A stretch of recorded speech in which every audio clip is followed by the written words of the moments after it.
Major international drug trafficking ring shut down and almost a dozen arrests made, some of them behind bars here in Cleveland.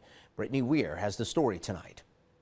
Yeah, 11 people have been arrested in charge in this international drug trafficking ring. They were importing drugs like fentanyl and opioid into the United States to places like Ohio, Pennsylvania, Kentucky, and Tennessee. Now, most of the people who were arrested have been transported back to Cleveland, but some are being held elsewhere, including countries like Italy. This morning, our law enforcement partners arrested 6 of the charged individuals for their roles in this drug conspiracy. Several other conspirators charged in the indictment were already in custody before this morning's arrests. U.S. Attorney Becky Lutzko says the Ohio State Penitentiary in Youngstown discovered that an inmate was operating a drug trafficking ring.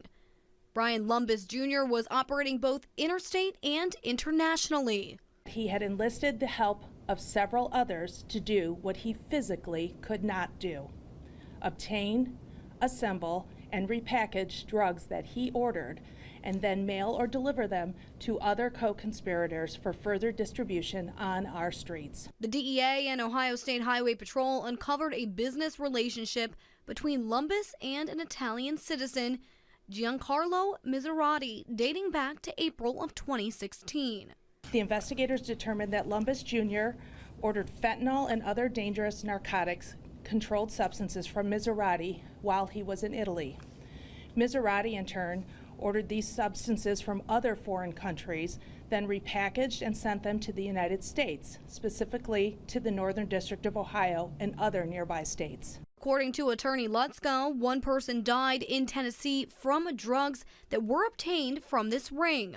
Even though several conspirators knew that this death occurred, they continued to obtain illegal drugs from overseas and distribute them here. Because of this international drug trafficking ring, the Ohio State Highway Patrol announced they are setting up a new office in their criminal investigations. And this section will be designed to target drug trafficking and organized crime within our prisons. This new unit will focus on distribution, investigation, and prosecution of this criminal activity. In Cleveland, Brittany Weir, 19 News.